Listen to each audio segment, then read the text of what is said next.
Ya, assalamualaikum warahmatullahi wabarakatuh. Selamat malam. Kali ini bertemu lagi dengan saya Rahmat.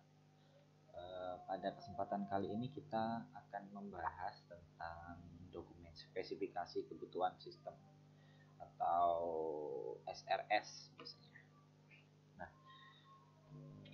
ini ada beberapa pengertian ya tentang apa yang disebut kebutuhan. Menurut IEEE 93, kebutuhan atau persyaratan adalah kondisi atau kemampuan yang diperlakukan pemakai untuk menyelesaikan suatu persoalan. Nah, kondisi atau kemampuan yang harus dimiliki atau dipunyai oleh sistem atau komponen sistem untuk memenuhi kontrak, standar, spesifikasi, atau dokumen formal lainnya.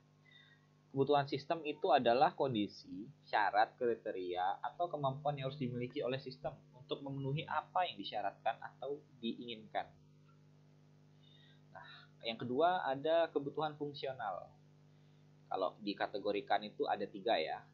Pertama, kebutuhan fungsional atau functional requirement. Disebut juga kebutuhan operasional, yaitu kebutuhan yang berkaitan dengan fungsi atau proses transformasi yang harus mampu dikerjakan oleh sistem. Bentar, saya ambil kacamata dulu. Nah, contohnya itu, sistem harus dapat menyimpan semua rincian data, semua transaksi, mampu menyajikan informasi yang baik, membuat laporan sesuai periode waktu. Nah, itu merupakan salah satu kebutuhan fungsional yang harus dilakukan sistem. Kedua ada interface requirement. Ini kebutuhan antarmuka. Kebutuhan antarmuka itu menghubungkan sistem dengan elemen perangkat keras sistem. Contoh, perangkat untuk memasukkan data dapat berupa keyboard, mouse, scanner. Akses ke basis data menggunakan ODBC, Open Database Connectivity. Nah, untuk yang ketiga ini adalah kebutuhan unjuk kerja, performance requirement. Kebutuhan yang menetapkan karakteristik untuk kerja yang harus dimiliki oleh sistem. Misalnya contoh nih, kecepatan. Kemudian ada jumlah kegiatan atau frekuensi. Terus ada ketepatan, akurasi. Nah, contoh lagi nih ada sistem harus bisa mengolah data sampai 1 juta record untuk tiap transaksi. Itu kan kita berbicara tentang kapabilitas sebuah sistem.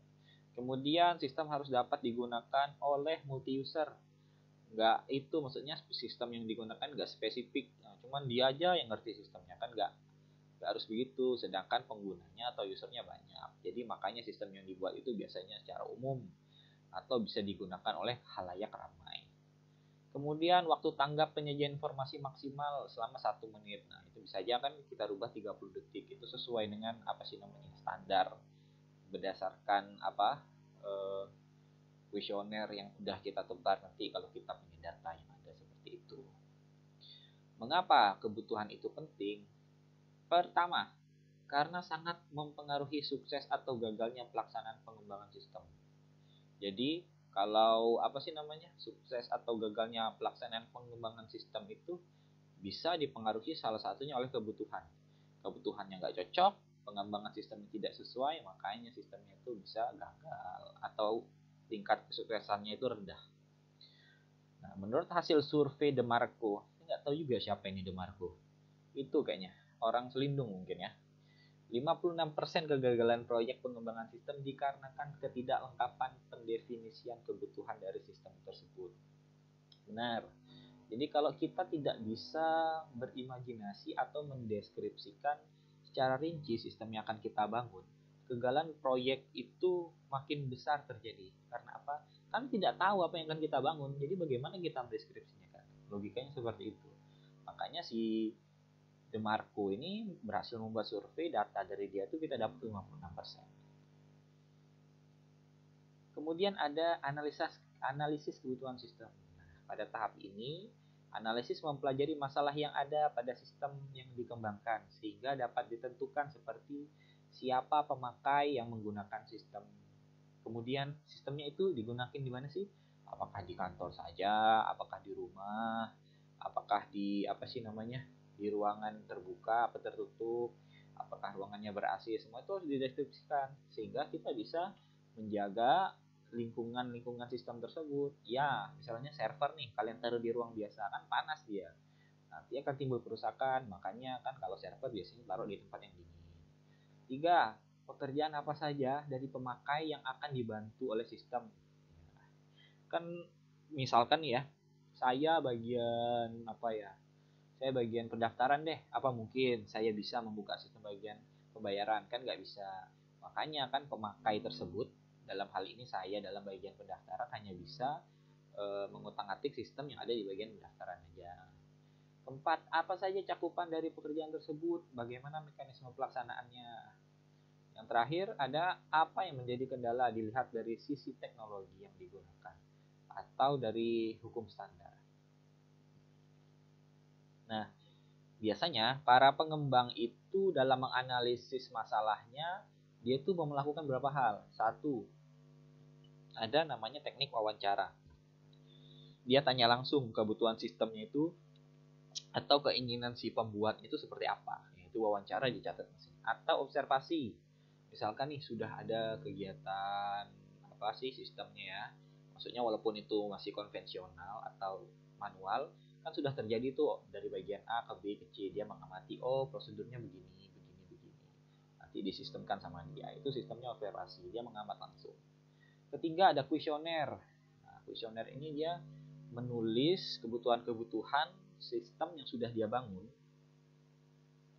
kemudian akan dijawab oleh si narasumbernya atau orang yang berkepentingan dalam sistem tersebut. Jadi misalkan saya butuh sistem yang cepat, oke cepat. Nanti saya butuh sistem yang tampilannya bagus, oke bagus.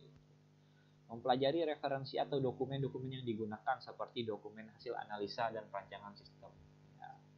Contohnya nih, misalkan ada nota ya, nota di toko apa di mana. Nah, itu bisa dibuat sistemnya berdasarkan nota tersebut kan ada nomor nota, berarti dalam form nanti di interface-nya ada nomor nota, ada harga, ada segala macam. Kemudian hasil pemahaman masalah digambarkan dengan flow map atau business use case diagram. Berikutnya ada kebutuhan pemakai yang belum terstruktur, dianalisis, diklasifikasikan, dan diterjemahkan menjadi kebutuhan fungsional antarmuka untuk kerja sistem. Nah, kebutuhan tersebut dimodelkan dengan DFD, Data Flow Diagram, atau Use Case Diagram. Boleh pakai salah satu, tapi saya menganjurkan pakai Use Case Diagram saja. Karena makin lama makin kesini yang saya tahu dari beberapa sumber itu kalau orang bikin yang kayak gini biasanya pakai use case diagram. Apakah boleh pakai DFD? Boleh saja, hanya saja kan enak dengan referensi. Oh referensinya seperti itu, kita buatkan contoh yang sama. Kan jadi sehingga dalam proses pembelajaran ini akan lebih mudah. Sistem kebutuhan sistem spesifikasi kebutuhan sistem atau SRS, System Requirement Specification. Sebuah dokumen yang berisi pernyataan lengkap dari apa yang dilakukan oleh sistem. SRS harus menguraikan definisi masalah dan menguraikan masalah dengan tepat dan dengan cara yang tepat pula. Nah, saya rasa sampai sini saja. Selebihnya bisa kalian baca dan kita akan diskusikan seperti biasa. Oke, sekian dari saya. Assalamualaikum warahmatullahi wabarakatuh. Selamat malam, jangan lupa bahagia.